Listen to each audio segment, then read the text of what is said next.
I'm Frederick March. I'm here to show you what the best practices are to change your life and to become more successful in everything you do. This is episode 4, Slay the Bully and the Wimp. Hi, Frederick here. Okay, so I've opened up this podcast and I talked about my introduction. I talked about my morning routine. I talked about my eating routine. But I think it's important to not take a step back, but just take an overall view on things as pertaining to myself and as pertaining to what I'm going to talk about on the podcast. So one of the things I wanted to bring up was the fact that one of the biggest changes in my life in the past months, I would say, is when I got a answer to a prayer from God. And I was wondering, why am I struggling so hard with self-esteem issues? I was wondering why I'm struggling so hard with staying on task and being, fulfilled and happy and all this kind of stuff. So when I was asking those questions, it came back to kind of one statement that I felt God said in my spirit was, watch your thoughts. And I thought, oh, yeah, great. Yeah, that's so deep, Thank you, God. Watch my thoughts. Yeah. But, oh, man, was he right. When I became what the world wants to call, or whatever you want to call, mindful of myself and my actions and even my thoughts, now I am aware that not all thoughts that run through here are mine. But sometimes they come in a way that is so sneaky that it sounds like we're asking ourselves a question. It sounds like we are making a statement about ourselves. And we believe it, and we walk in it, and we accept it, and we keep on going. And it causes us all sorts of problems and mayhem and all kinds of stuff. So, another little bit of back up. About 10 years ago, I think it was. Yeah, 10 years ago. I got it on my spirit, in my heart, to write a book.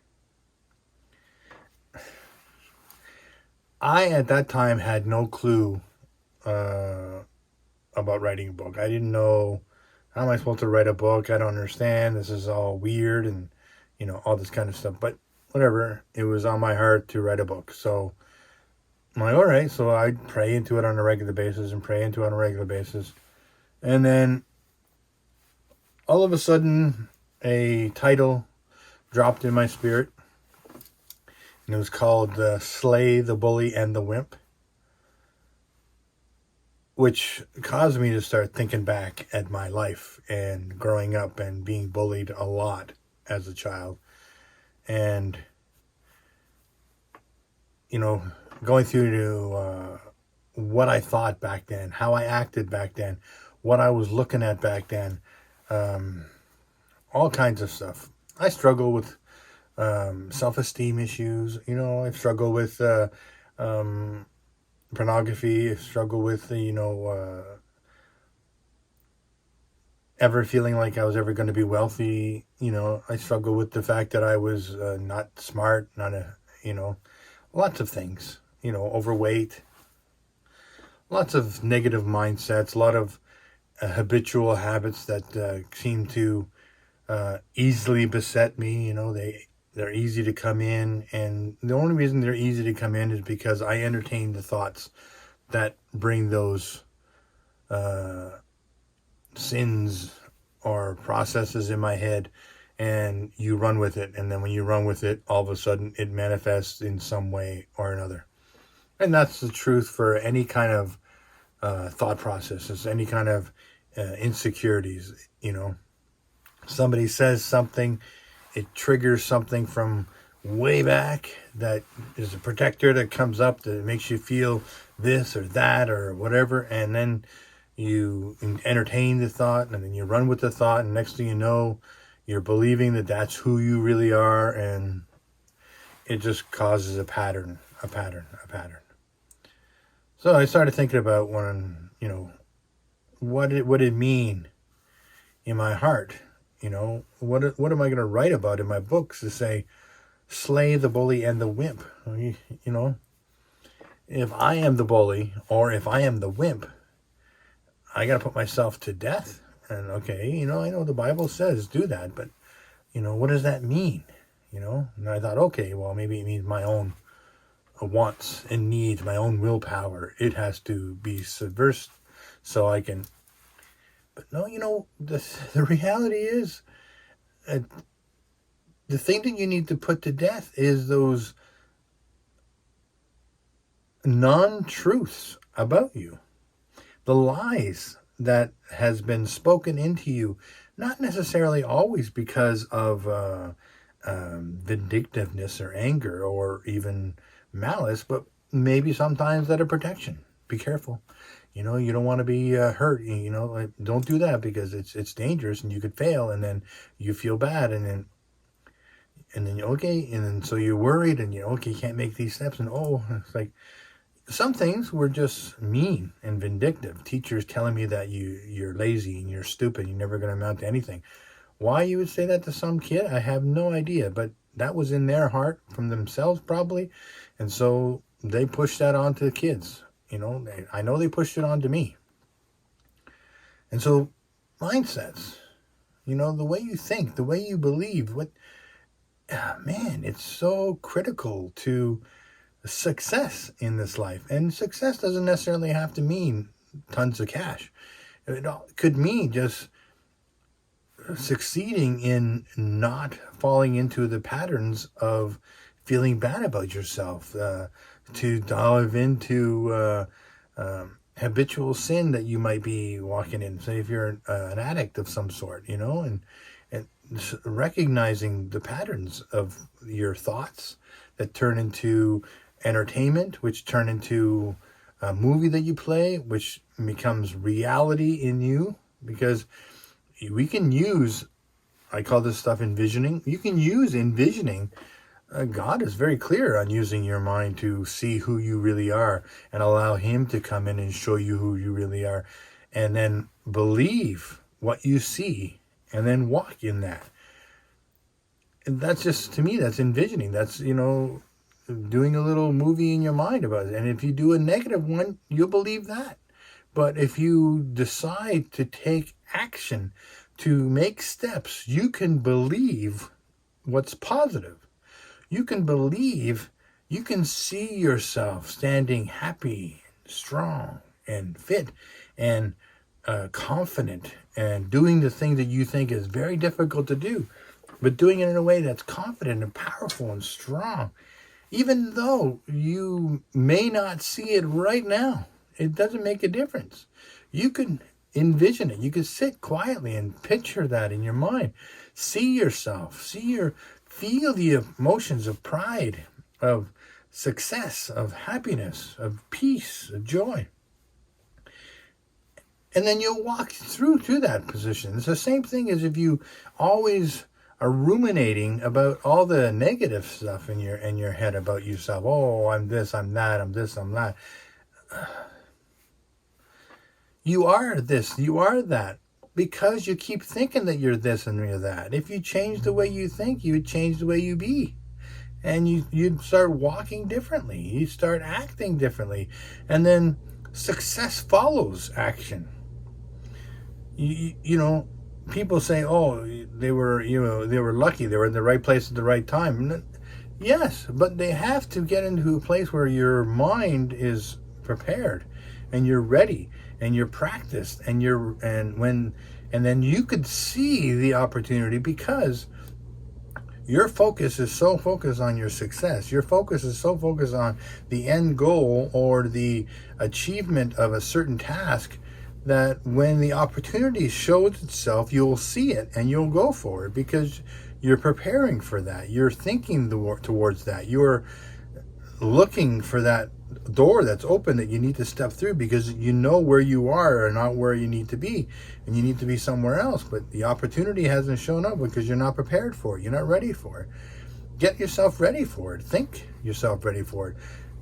Prepare yourself. Get educated. Do whatever you need to do in order to become to that point where you feel, okay, I'm ready. I'm ready to do what I need to do.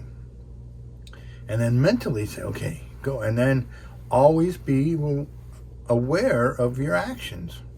You don't know who you're talking to, right? You're having a conversation with a stranger, and you're uplifting and you're positive and you're energetic and you're, next thing that could be the boss of the company that can get you the break that you've always been looking for. And they say, are you looking for a job? And you're like, oh, I am thinking about, doing something different. Okay, because I don't know anything about what your qualifications are, but I want that kind of attitude in my business. But if you're down and depressed and, oh, no, you wouldn't want to hire me. I'm a terrible employee, blah, blah, blah. I hate, even in the job you're in, if you don't like the job you're in, you don't like the boss you have, don't say that out loud. Try not even to think that. Think positive things. I love my job. I get to pay my bills with this job. This is a fantastic job. My boss is a great person. They're learning every day how to be a boss, and they're doing better and better. So think those things. And when somebody asks you questions like that, don't go to the negative. Go to the positive. You can always find something positive in every situation you're in. If you're in a job that you don't like, however, there's aspects to it that are good, talk about those things. Don't focus on the negative. Focus on the positive. And it makes a huge difference, not only in the future you, but the present you. You get to stay in a place of peace, a place of joy, a place of comfort, a place that, I am not where I want to be, but it's not so bad being me. I like being me. I like where I am. I like the growth that's happening. Don't be afraid of discomfort. I think I heard somebody say this recently, that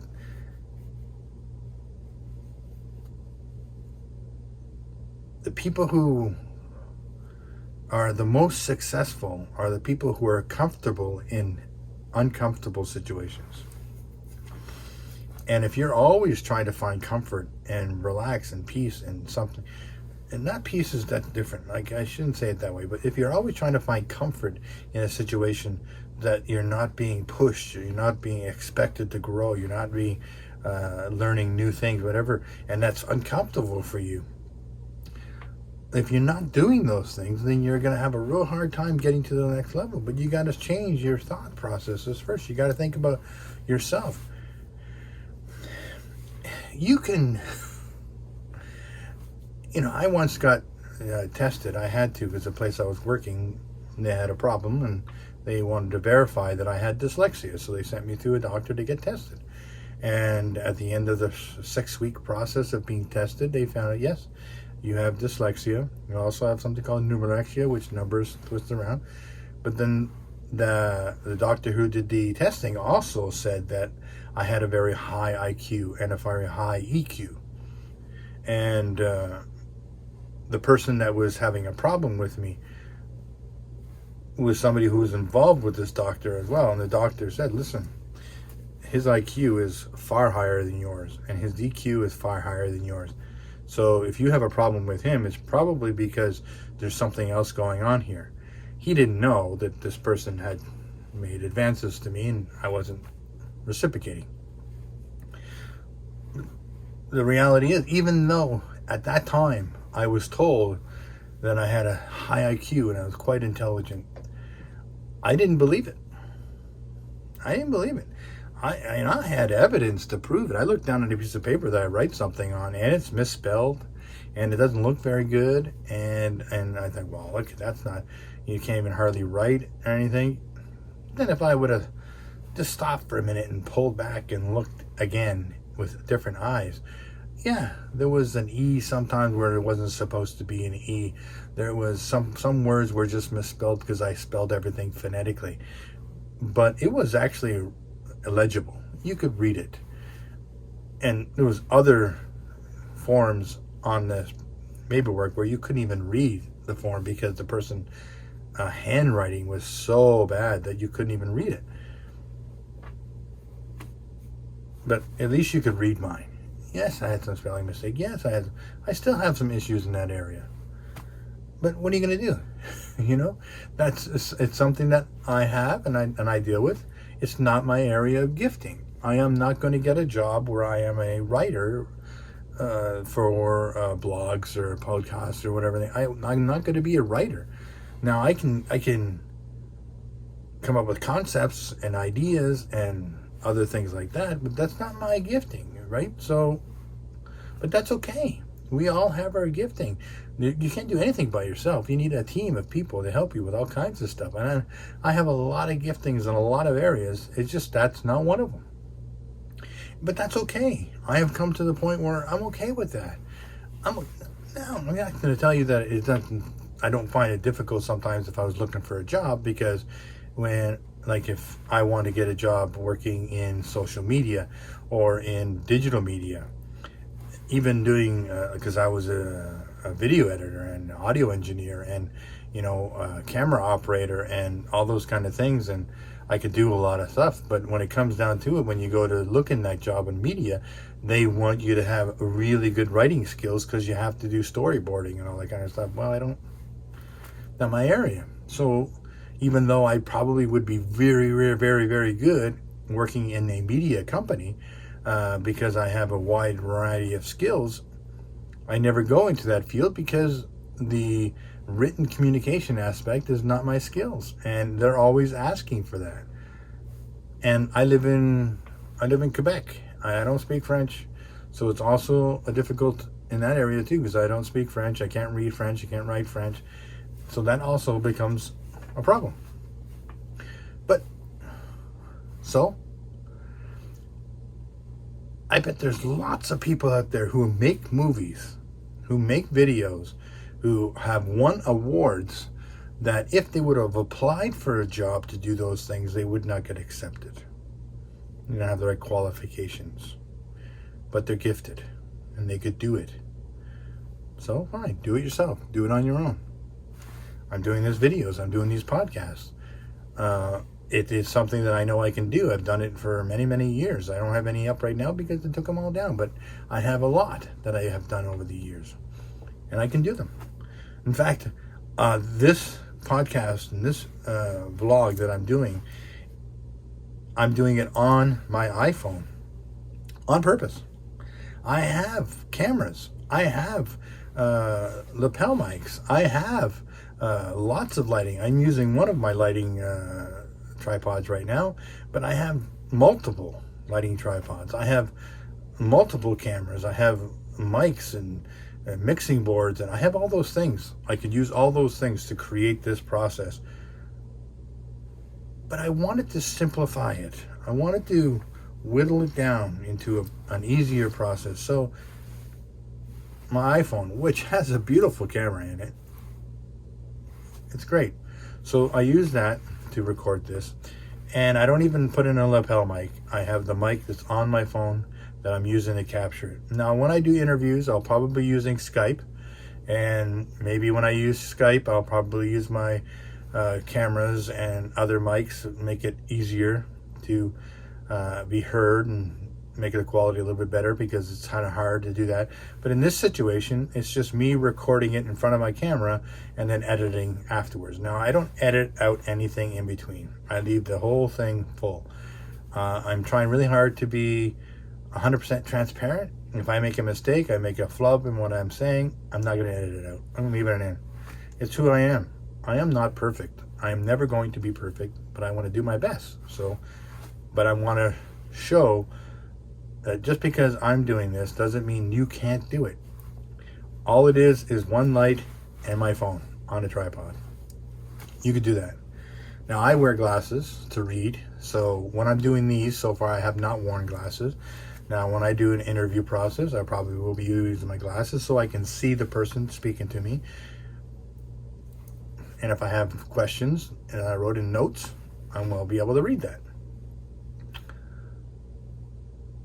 So mindsets and being mindful. Being mindful is so critical. Mindful about how you're eating, when you're eating, how much you're eating, what you're saying, what you're thinking. It sounds hard. And at first I thought, oh my gosh, every thought that runs through my mind, I gotta edit it, I gotta look at it, I gotta acknowledge it, and then I gotta either reject it or figure out how to modify it. It wasn't that difficult. It got to the point now that I can sense the negative thoughts coming before they get there. And my process is I immediately focus on the Lord, and I start praying in tongues and worshiping, and just saying, thank you, Lord, you're so awesome, you're so wonderful, you're so great. For me, that's how it works. That's fantastic for me. So one of the things I plan on doing is I've had a few envisioning processes that God has dropped into my spirit that I think I'm going to be doing some videos and putting them up on YouTube. And there'll be short videos to help people, and maybe do a guided, guided meditation, but a guided envisioning where it walks you through a process of how to use envisioning to get to a place where you can see yourself differently, and walk you through that process on a regular basis. Now, I'm thinking when I do that, I'll probably have one where I speak and another one where I don't speak. It's going to be nice, relaxing music, maybe some basic relaxing imagery. Now, the reality is you'll probably have your eyes closed. You probably won't need to look at the video, but it would be a great thing if you did, to have something nice and peaceful, like water or rain or something like that, mountain, sky, whatever, something like that. So I'm going to find some stock footage just to put in to do that. And I already have a bunch of really nice, relaxing, peaceful music that I can use to make the video. So I'm going to make some to help people walk through these guiding processes. But it's pretty much close your eyes, see yourself in a situation where you want to be, and then envision how you look, how you feel, your environment that you're in, and then try to go deeper, deeper, and eventually get deeper. And the next thing you should be able to smell the salt air if you're near the ocean, and feel the sun on your face if you're outside, that kind of stuff, and it's a great thing to do. I've been doing it now for a while, and I really feel different because of it. I feel more empowered. I have more of a positive feeling about my future, my goals, and I'm starting to see things better. I'm not just one foot after the other, in a drudging way. I'm feeling like, okay, I can see that the process is. Now, I know that I'm not in a position right now in my job where it is aiding to my calling, but it is paying my bills, and that's okay, because I get to keep on doing this when I'm not working. I get to keep on doing what I'm doing, and I spend a lot of time by myself in my work truck, and just be able to listen to podcasts and listen to teachings and all kinds of stuff, and just be quiet and listen and just pray and sing and worship, all that kind of stuff, which is it's awesome. It's awesome. So I'm doing those things. So mindsets, very, very, very important. looking and being mindful of your actions, it helps when it comes to, let's say, okay, my book, Slay the Bully and the Wimp.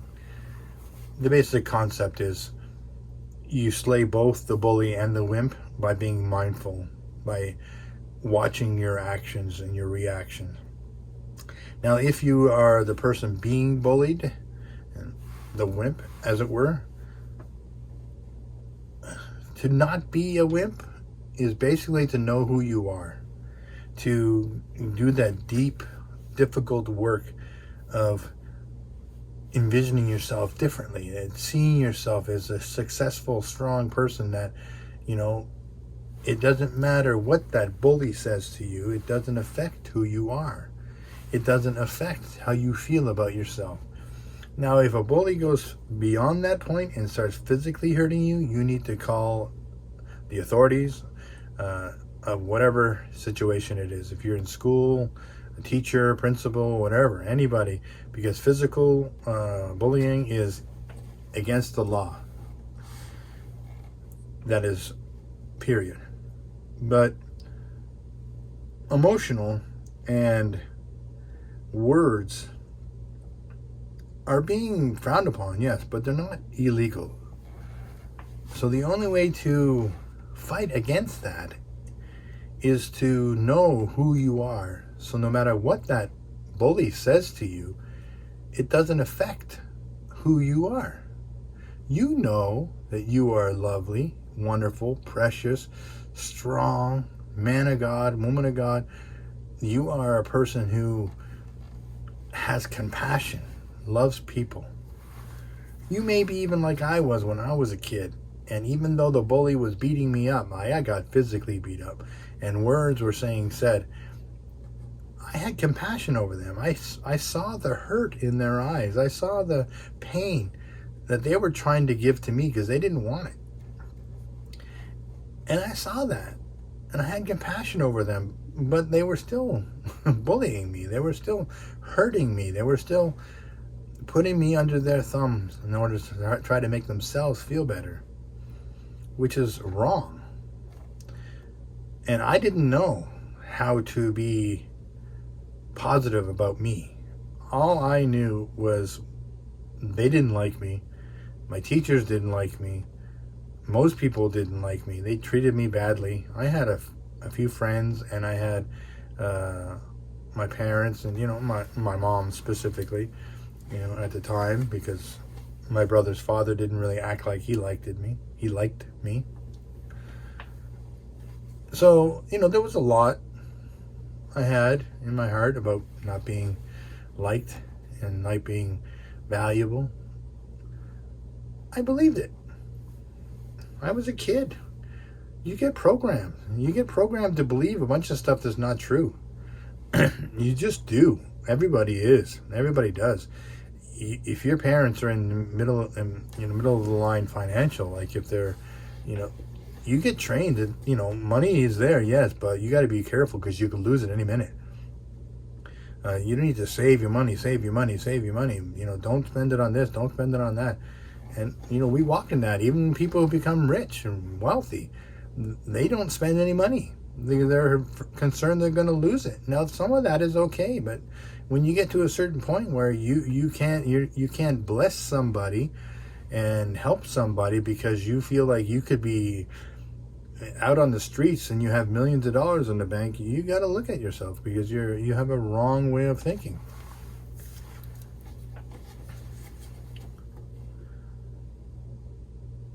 And it's not incumbent on the wimp to do all the work. Also the bully. But the bully can be taught the exact same way as the wimp. The bully needs to know why they're bullying. The bully needs to know, why do they feel the way they feel? Why do they feel so bad? Because a lot of times a bully feels worse about themselves than the wimp does, because the bully wants to hurt because they're hurt. And they're trying to just get rid of it because they don't want it. So, and they figured, well, when somebody else is upset, they put it on me by beating me. So then I guess my job is to take it from myself and to beat it into somebody else and get rid of it. Or to verbally put it on somebody else. But the bully needs to do just as much deep introspective work. He needs to look inside and go, why do I feel so angry? What did somebody say to me? And you can be a bully as an adult in an office with your coworkers, and you're just trying to railroad them to do what you want to do. You could be a boss in your own business and be a bully because you're trying to force people to do what you want them to do instead of convincing them that your way is the right way and being open to the fact that maybe it isn't. Because nobody knows everything. You might know a lot about your business, but you don't know everything. So, what is it?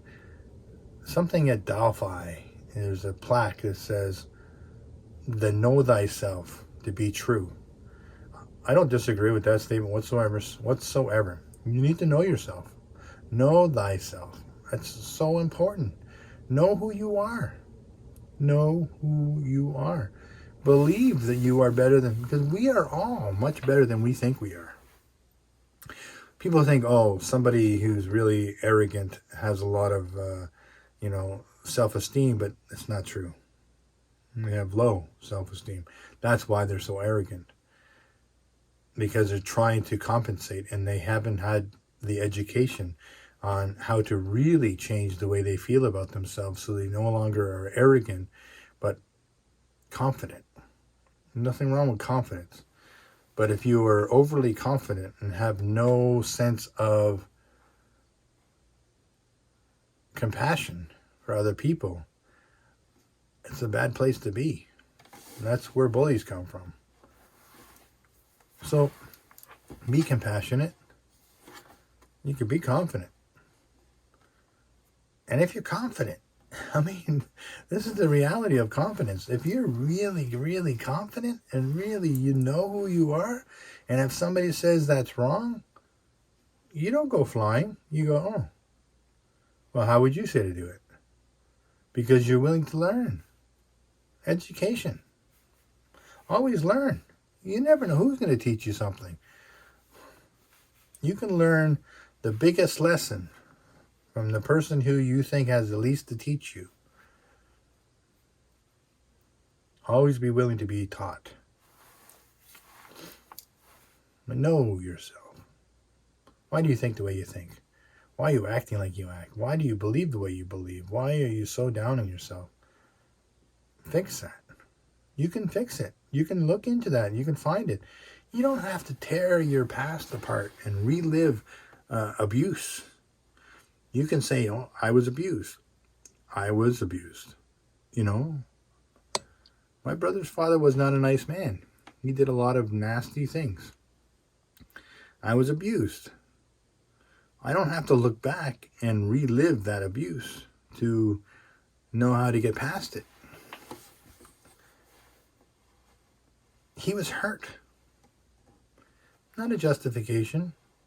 A reason. Not a justification. He was hurt. And so he hurt. He didn't know any better. I like what Ed Millett says. Sometimes you have to be the one. Just like in the Matrix. You have to be the one. You have to be the one to say, I reject this reality that I have created for myself, that has been superimposed onto not my reality, and I accept my reality, but I choose to change it. I choose to use my own mind, willpower, strength, faith to change my interaction with the world. Be that one. Change your family. Change your environment. Change your business. Be the one. Go inside, do the deep work, figure out who you are, figure out how to do the things you really want to do, what you really need to do. If you want to be a public speaker, if you want whatever you want to do, learn how to do that. And then take steps to start doing it. See yourself. See yourself standing on the stage. See yourself. Feel what you would say. Listen to what you would teach. Practice how you would say something.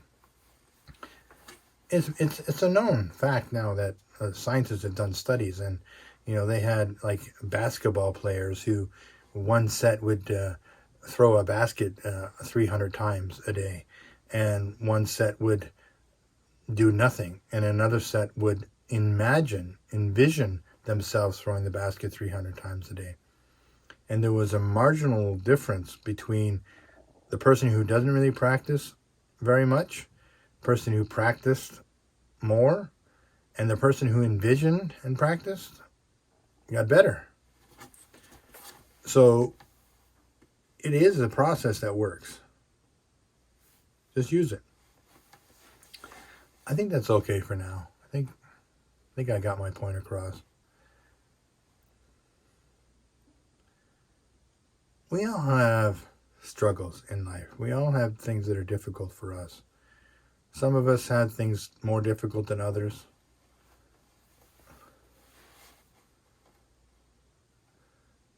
We are on this earth for just a few reasons. One is to commune with God, as far as I'm concerned. Two is to love people and have them love us. And three is to change our world for the better, to make things better. We're all called to do something big and important, but big and important doesn't mean lots of people know about it. You could be that prayer warrior that's always asking people, what do you need prayer for? And then pray for it. You could also be that same person who does that and stands on a stage or in front of a camera and teaches people how to do that. No problem, if that's what you're called to do.